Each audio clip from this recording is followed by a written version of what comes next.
नमस्कार दोस्तों, RPSC aspirants में आप सभी का स्वागत है। और अपन एम्ब्रियोलॉजी पढ़ रहे थे। एम्ब्रियोलॉजी का नया टॉपिक स्टार्ट करने से पहले फर्स्ट ग्रेड की एम्ब्रियोलॉजी का सिलेबस एक बार फिर से देख लेते हैं। हमें आइडिया लग जाएगा कि हमारे कौन कौन से टॉपिक अब तक कंप्लीट हो चुके हैं और कौन से टॉपिक अभी तक कंप्लीट नहीं हुए हैं। तो शुरुआत करते हैं। देखो, gametogenesis, spermatogenesis, oogenesis, fertilisation, cleavage, blastula, gastrula, morphogenetic movement, ये वाले टॉपिक हमने अब तक कवर कर लिए हैं। इसके अलावा अगला टॉपिक देखो, फैट मैप, ये हमारा कवर नहीं हुआ है। एम्ब्रियोनिक इंडेक्शन, ये भी हमने अभी तक कवर नहीं किया है। मेटामॉर्फोसिस ऑफ फ्रॉग, ये भी हमने कवर नहीं किया। रीजनरेशन कवर हो चुका है। एम्फीबियन लिम्ब रीजनरेशन, ये भी हमने कवर कर लिया। एक्स्ट्रा एम्ब्रियोनिक मेम्ब्रेन इन चिक, ये भी कवर कर लिया। और प्लेसेंटा इन मैमल्स, ये वाला टॉपिक भी हमने कवर कर लिया। Endocrine control of evolution, pregnancy, parturition and lactation, ये टॉपिक हमने अभी तक कंप्लीट नहीं किए हैं। तो कितने टॉपिक हैं? 1, 2, 3, 4, 5, 6 और 7 टॉपिक अभी तक हमारे कंप्लीट नहीं हुए हैं। यानी आधे से ज़्यादा एम्ब्रियोलॉजी हमने कवर कर ली है। और ये जो 7 टॉपिक बचे हैं 8-10 दिन में इनको भी कंप्लीट कर लेंगे। ठीक है। रीजनरेशन जब हम पढ़ रहे थे तब स्वाति का मैसेज आया था कि रीजनरेशन और डीपली करवाओ, है ना। और भी डीपली दे रखा है यूजी लेवल में। तो रीजनरेशन फर्स्ट ग्रेड के अकॉर्डिंग जितना था वो मैंने आपको करवा दिया है। और अगर आप और भी ज़्यादा पढ़ना चाहते हैं और आपको ऐसा लग रहा है नहीं मेरा एक आध जो पॉइंट है वो छूट रहा है, तो मैं और पढ़ना चाहता हूँ या फिर और पढ़ना चाहती हूँ, तो आप ऐसा करना है। जो बीएससी फर्स्ट ईयर का जो 3rd पेपर है वो डेवलपमेंट बायोलॉजी का है और उसके राइटर हैं डॉक्टर एस जैन और डॉक्टर धीरेन्द्र देवर्सी। ये सीबीएच की बुक आती है तो वो पढ़ लेना। और अगर आपके पास ये बुक नहीं है तो सीबीएसई की बुक आती है केसी सोनी की, तो वो पढ़ लेना आप। वो बुक भी बहुत अच्छी है अपने आप में। और वैसे एम्ब्रियोलॉजी का जो मैटर है अभी तक मैंने आपको करवाया बिल्कुल ऑथेंटिक बुक से करवाया है। ऐसा नहीं है कि ऐसे ही करवा दिया।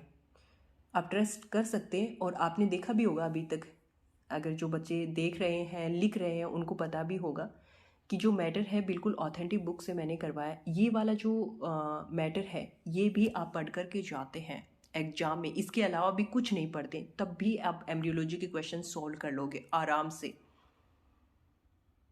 ठीक है।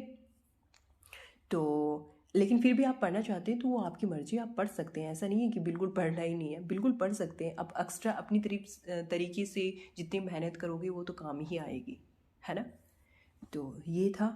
और आज हम नए टॉपिक की शुरुआत करेंगे, एम्ब्रियोनिक इंडेक्शन, और इसको हिंदी में कहते हैं भ्रूणीय प्रेरण। एम्ब्रियोनिक इंडेक्शन के बारे में हैंस स्पीमैन और मैंगोल्ड ने 1924 में बताया। और जो हैंस स्पीमैन है इनको नोबेल प्राइज मिला था 1935 में एम्ब्रियोनिक इंडेक्शन के लिए। ठीक है। एम्ब्रियोनिक इंडेक्शन नाम से ही आपको पता चल रहा है कि एम्ब्रियो बनाने को क्या करता है, इंडिकेट करता है।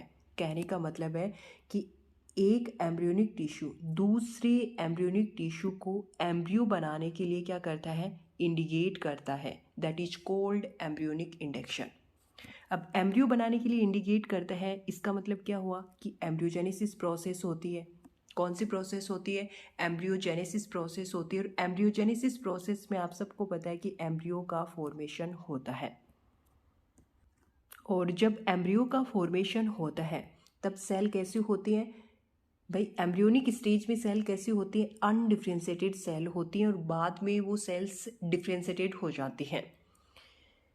ठीक है। यानी अविभेदित सेल्स का विभेदित सेल में परिवर्तन होता है एम्ब्रियोजेनेसिस प्रोसेस के दौरान।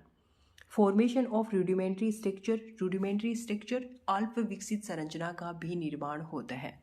इंट्रैक्शन बिटवीन एम्ब्रियोनिक टिश्यू के बीच में इंट्रैक्शन होता है। इंट्रैक्शन यानी परस्पर क्रिया होती है। तो ये प्रोसेस एम्ब्रियोजेनेसिस के दौरान होती है। एम्ब्रियोजेनेसिस की प्रोसेस एम्ब्रियोनिक इंडेक्शन के दौरान होती है।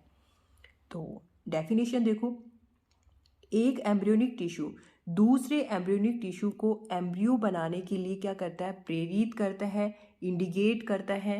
और ये घटना क्या कहलाती है? एम्ब्रियोनिक इंडेक्शन कहलाती है। ठीक है, तो ये था एम्ब्रियोनिक इंडेक्शन। अब आगे देखिए, ये एम्ब्रियोनिक टिश्यू है। ये एम्ब्रियोनिक टिश्यू क्या करता है? कुछ केमिकल सबस्टेंस यानी कुछ रासायनिक पदार्थों का सिक्रेशन करता है, स्राव करता है, और इसको इवोकेटर या फिर मॉर्फोजन कहा जाता है। ये इवोकेटर या मॉर्फोजन एक तरीके की क्या है? प्रोटीन है। ये प्रोटीन इस एम्ब्रियोनिक टिश्यू के निर्माण के लिए रेस्पॉन्सिबल होती है, और ये एम्ब्रियोनिक टिश्यू फिर एम्ब्रियो का निर्माण करता है। ठीक है, तो ये था। और ये जो एम्ब्रियोनिक टिश्यू है ये इंडिकेटर का काम करता है। किसका काम करता है? इंडिकेटर का काम करता है। इस इंडिकेटर के प्रभाव से प्रभावित होने वाला ये टिश्यू रेस्पॉन्सिव टिश्यू कहलाता है, अनुक्रिय ऊतक कहलाता है। ठीक है, तो और ये पूरी प्रोसेस क्या कहलाती है? एम्ब्रियोनिक इंडेक्शन यानी भ्रूणीय प्रेरण कहलाती है। इसके अलावा इसको डिपेंडेंट डिफरेंशिएशन भी कहा जाता है। क्यों कहा जाता है? डिपेंडेंट डिफरेंशिएशन का मतलब क्या है? हिंदी अर्थ आश्रित विभेदन। ये जो रेस्पॉन्सिव टिश्यू है इस इंडिकेटर पर क्या होता है? डिपेंड रहता है एम्ब्रियो बनाने के लिए, इसलिए इसको डिपेंडेंट डिफरेंशिएशन भी कहा जाता है। और इसके अलावा इसको एम्ब्रियोनिक डिफरेंशिएशन भी कहा जाता है। और आपको पता है कि एम्ब्रियोनिक स्टेज में सेल्स कैसी होती हैं? पहले अनडिफ्रेंशिएटेड होती हैं और फिर वो कैसी होती है? डिफ्रेंशिएट होती हैं। इसलिए इसको एम्ब्रियोनिक डिफरेंशिएशन भी कहा जाता है। यानी एम्ब्रियोनिक इंडेक्शन को डिपेंडेंट डिफरेंशिएशन भी कहा जाता है और एम्ब्रियोनिक डिफरेंशिएशन भी कहा जाता है। और ये पूरी प्रोसेस क्या कहलाती है? एम्ब्रियोनिक इंडेक्शन कहलाती है। ठीक है, तो ये था। अब देखो, इसका थ्योरी रूप लिखा है ताकि आपको लंबे टाइम तक याद रहे, है ना। एम्ब्रियोनिक इंडेक्शन दो एम्ब्रियोनिक टिश्यू के मध्य इंटरेक्शन का रिजल्ट है। इंटरेक्शन यानी परस्पर क्रिया का रिजल्ट है। किसकी परस्पर क्रिया का रिजल्ट? एम्ब्रियोनिक टिश्यू की। एक एम्ब्रियोनिक टिश्यू कुछ विशेष प्रकार के रासायनिक पदार्थों का क्या करती है? स्राव करती है, और इन रासायनिक पदार्थों को इवोकेटर कहा जाता है। ये इवोकेटर एक तरीके की प्रोटीन है। इवोकेटर का एक दूसरा नाम है मॉर्फोजन। ये प्रोटीन क्या करती है कि दूसरे एम्ब्रियो में एक विशेष प्रकार के प्रोटीन के निर्माण को क्या करती है? प्रेरित करती है। और ये प्रोटीन एम्ब्रियोनिक टिश्यू के निर्माण के लिए उत्तरदायी होती है, और ये एम्ब्रियोनिक टिश्यू फिर एम्ब्रियो का निर्माण करता है। ठीक है, अब देखिए, प्राइमरी ऑर्गेनाइजर, इसको हिंदी में बोलते हैं प्राथमिक संगठक। अब इसका क्या काम होता है? देखो, ये जो प्राइमरी ऑर्गेनाइजर है ना, ये एम्ब्रियो के निर्माण में primary organiser important role play करते हैं। Primary organiser grey crescent, dorsal lip और कॉर्डो मेजोडर्म, ये तीनों प्राइमरी ऑर्गेनाइजर के रूप में काम करते हैं। ये ग्रे क्रिसेंट एग्जाम के पॉइंट ऑफ व्यू से इम्पॉर्टेंट है, तो इसको ध्यान रखना है इन दोनों की तुलना में। ठीक है, अब ग्रे क्रिसेंट है क्या? इसकी डेफिनेशन क्या होती है? ग्रे क्रिसेंट होता क्या है? हिंदी में इसको बोलेंगे आप धूसर नवेदु। क्या बोलेंगे? धूसर नवेदु। न्यूट का जो जाइगोट होता है उसमें आपको पता है क्या पाई जाती है? पोलैरिटी पाई जाती है, ध्रुवता पाई जाती है। ये क्या है? जाइगोट है। जाइगोट का एक भाग तो क्या होता है? डार्क होता है, और एक भाग क्या होता है? लाइट होता है। इस डार्क और लाइट वाले भाग में फर्टिलाइजेशन के तुरंत बाद इन दोनों भाग में क्या होता है? कुछ हलचल होती है, और हलचल होने के बाद में एक आकृति बनती है, अर्धचंद्राकार इस तरीके से आकृति बन जाती है। ठीक है, आकृति बन जाती है, और यही भाग, इस भाग का कलर कैसा होता है? धूसर होता है, ग्रे होता है, इसलिए इसको धूसर नवेदु या फिर ग्रे क्रिसेंट कहा जाता है। और ये जो ग्रे क्रिसेंट होता है ना, इस तरीके से, ये मान लीजिए ये न्यूक्लियस है और उसके बीच में ऐसे प्रेजेंट होता है। ये तो मैंने समझाने के तरीके से आपको ऐसे बता दिया, है ना। ठीक, और आगे देखो ग्रे क्रिसेंट के बारे में। जाइगोट या फर्टिलाइज्ड एग में ग्रे क्रिसेंट प्रेजेंट होता है। क्या प्रेजेंट होता है? ग्रे क्रिसेंट प्रेजेंट होता है। और आपको पता है कि जो जायगोट होता है वो तो कैसा होता है, फर्टिलाइज्ड एग ही होता है। फर्टिलाइज्ड एग को ही तो हम जायगोट बोलते हैं, ठीक है। और ग्रे क्रिसेंट की प्रेजेंस के कारण ही एम्ब्रियो का निर्माण होता है, ठीक है। यदि जायगोट में क्लीवेज होने के पश्चात किसी ब्लास्टोमियर में ग्रे क्रिसेंट एब्सेंट हो तो वह ब्लास्टोमियर एम्ब्रियो का फॉर्मेशन नहीं करेगा, ठीक है। अब कहने का मतलब क्या है कि अगर ब्लास्टोमियर क्लीवेज के बाद ब्लास्टोमियर में अगर ग्रे क्रिसेंट प्रेजेंट है तभी एम्ब्रियो का फॉर्मेशन होगा, अन्यथा वो ब्लास्टोमियर एम्ब्रियो का फॉर्मेशन नहीं करेगा, ठीक है। तो ये ग्रे क्रिसेंट के बारे में था। डोर्सल लिप, अब ये डोर्सल लिप अर्ली गैस्ट्रूला में ब्लास्टोपोर के पास डोर्सल लिप प्रेजेंट होता है। जब गैस्ट्रूला ये था, गैस्ट्रूला ये क्या है, ब्लास्टोपोर है, और ये क्या प्रेजेंट है, डोर्सल लिप, ठीक। कोर्डोमीजोडर्म, अर्ली गैस्ट्रूला में आर्केंट्रियोन की छत पर कोर्डोमीजोडर्म पाया जाता है। क्या पाया जाता है, कोर्डोमीजोडर्म पाया जाता है। किसकी छत पर, आर्केंट्रियोन की छत पर। और आर्केंट्रियोन कैविटी तो आपको पता है कहाँ पाई जाती है, गैस्ट्रूला में पाई जाती है। इस तरीके से ये कौन सी कैविटी है, ये आर्केंट्रियोन कैविटी है। और आर्केंट्रियोन कैविटी की छत यानी रूफ पर क्या पाया जाता है, कोर्डोमीजोडर्म पाई जाती है। ये तीनों प्राइमरी ऑर्गेनाइजर की तरह काम करते हैं, यानी एम्ब्रियो के निर्माण में इम्पॉर्टेंट रोल प्ले करते हैं, ठीक है। तो ये थे प्राइमरी ऑर्गेनाइजर। अब देखिए, जो स्पीमैन और जो मैंगोल्ड थे उन्होंने एक एक्सपेरिमेंट किया था, वो यहाँ पर हम समझते हैं। ये आपको नज़र आ रहा है यहाँ पर, ये क्या है, जायगोट है। और जायगोट का ये एनिमल पोल है और ये वेजिटल पोल है, और यहाँ पर योग प्रेजेंट है। ये न्यूक्लियस प्रेजेंट है, न्यूक्लियस के अंदर ग्रे क्रिसेंट प्रेजेंट होता है, ऐसे चंदे के आकार का, ठीक है। तो यहाँ पर स्पीमैन और मैंगोल्ड ने क्या किया, इस जायगोट को बाल के छल्ले या फंदे से या फिर लूप ऑफ हेयर से दो भागों में बांट दिया, ठीक है। और गुब्बारे की तरह ये जायगोट यहाँ पर दो भागों में बट गया, जैसा कि आपको चित्र में दिखाई दे रहा है। इसमें मैंने क्या किया कि इस फंदे को इतना घसा, इतना टाइट किया उन्होंने कि जायगोट का केंद्रक एक भाग में आ गया और जो दूसरा भाग था वो केंद्रक विहीन हो गया। यानी ये वाला भाग अब कैसा है, केंद्रक युक्त है, और ये वाला भाग कैसा है, केंद्रक विहीन है, ठीक है। अब यहाँ पर क्या होता है, जिसमें केंद्रक प्रेजेंट है, यानी केंद्रक है उसी में क्या है, ग्रे क्रिसेंट प्रेजेंट है, ठीक है। अब यहाँ पर क्या है, ग्रे क्रिसेंट प्रेजेंट है, तो इस भाग में यहाँ पर क्या होगा, क्लीवेज होगा।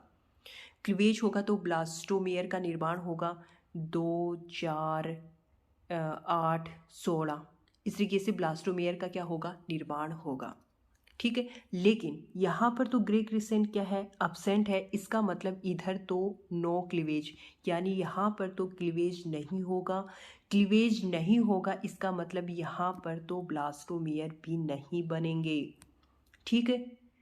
अब इसमें मैंने क्या किया, 16 और जो 32 सेल स्टेज होती है उसमें क्या किया, इस पे मैंने फंदे को थोड़ा सा ढीला कर दिया, और फंदे को इस प्रकार से ढीला किया कि एक ही केंद्रक इस केंद्रक विहीन भाग में आ सके, और एक केंद्रक इधर आ गया और यहाँ पर अब केंद्रक आ गया, इसका मतलब ग्रे क्रिसेंट भी प्रेजेंट है, तो यहाँ पर क्लीवेज स्टार्ट हो गया।